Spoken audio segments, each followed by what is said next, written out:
আমাদের জীবনে এমন একটি আমল আছে যা ছোট হলেও এর পুরস্কার সীমাহীন, আর সেটি হলো দুরূদ শরীফ পাঠ করা। দুরূদ ফার্সি শব্দ, এর অর্থ শুভকামনা বা কল্যাণ প্রার্থনা। ধর্মের পরিভাষায় দুরূদ বলতে বোঝায় আসসালাত আলান নবী, অর্থাৎ নবীজি সাল্লাল্লাহু আলাইহি সাল্লামের জন্য শুভকামনা। হযরত মুহাম্মদ সাল্লাল্লাহু আলাইহি সাল্লাম এর নাম উচ্চারণের সময় সাল্লাল্লাহু আলাইহি ওয়াসাল্লাম বলা হয়, যার অর্থ আল্লাহর শান্তি বর্ষিত হোক তার উপর। এটিও একটি দুরূদ। আল্লাহ তাআলা পবিত্র কোরআনে বলেছেন, নিশ্চয় আল্লাহ ও তার ফেরেশতাগণ নবীর উপর দুরূদ পাঠ করেন। হে মুমিনগণ, তোমরাও তার উপর দুরূদ ও সালাম পাঠ করো।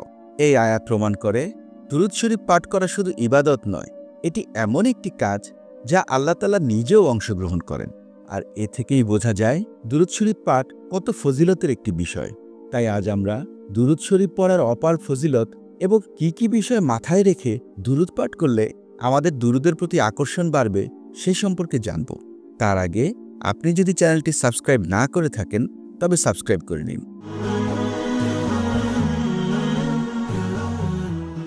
রাসূলুল্লাহ সাল্লাল্লাহু আলাইহি সাল্লাম বলেছেন, যে ব্যক্তি আমার উপর একবার দুরূদ পাঠ করে আল্লাহ তার উপর 10 বার রহমত বর্ষণ করেন। একবার ভাবুন তো, এটা কত বড় পুরস্কার। আরেক হাদিসে এসেছে, রাসূলুল্লাহ সাল্লাল্লাহু আলাইহি সাল্লাম বলেন, যে ব্যক্তি বেশি বেশি দুরূদ পাঠ করে কিয়ামতের দিন সে আমার সবচেয়ে নিকটে থাকবে। অর্থাৎ দুরূদ পাঠের মাধ্যমে আমরা নবীজি সাল্লাল্লাহু আলাইহি সাল্লামের সান্নিধ্য লাভ করতে পারব জান্নাতে। এটা তো মুমিনের জীবনের সবচেয়ে বড় সৌভাগ্য। একদিন এক লোক রাসূলুল্লাহ সাল্লাল্লাহু আলাইহি সাল্লামের সামনে নামাজ পড়ে দোয়া করল, হে আল্লাহ, তুমি আমার গুনাহ মাফ করে দাও এবং আমার উপর রহম করো। তখন রাসূল সাল্লাল্লাহু আলাইহি সাল্লাম তাকে বললেন, ও হে মুসল্লি, তুমি খুবই তাড়াহুড়া করছো। শোনো, যখন তুমি নামাজ পড়বে প্রথমে আল্লাহের যথাযোগ্য প্রশংসা করবে, তারপর আমার উপর দুরূদ পাঠ করবে এবং সবশেষে নিজের জন্য দোয়া করবে। দৈনন্দিন জীবনে দুরূদ শরীফ পাঠ করলে আল্লাহর দরবারে মানুষের দোয়া কবুল হয়। হাদিস শরীফে আছে, কোনো দোয়াই আল্লাহর দরবারে কবুল হয় না যতক্ষণ সে দোয়ার আগে ও পরে নবী করিম সাল্লাল্লাহু আলাইহি সাল্লামের উপরে দুরূদ পড়া না হয়।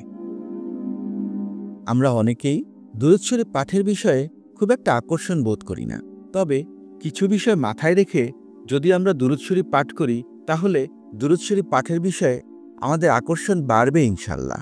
প্রথমত ভাবতে হবে, রাসূলুল্লাহ সাল্লাল্লাহু আলাইহি সাল্লাম আপনার নাম জানেন।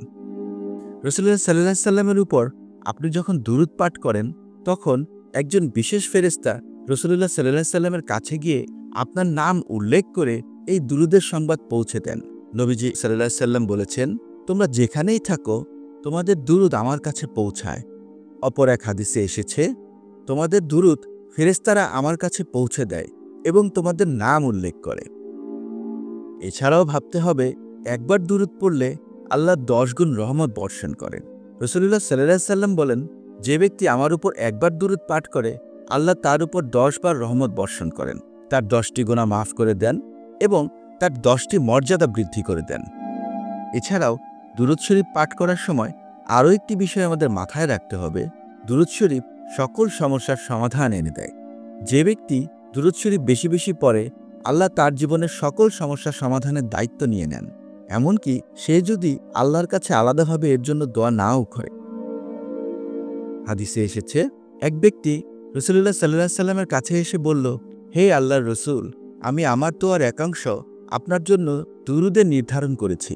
নবী করিম সাল্লাল্লাহু আলাইহি সাল্লাম বললেন, তাহলে তোমার চিন্তাভাবনা থেকে দুঃখ কষ্ট দূর করে দেয়া হবে এবং তোমার গুনাহ মাফ করে দেয়া হবে।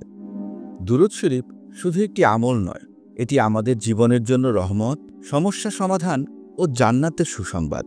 আল্লাহ আমাদের সবাইকে বেশি করে দুরূদ পড়ার তৌফিক দান করুন। আমিন।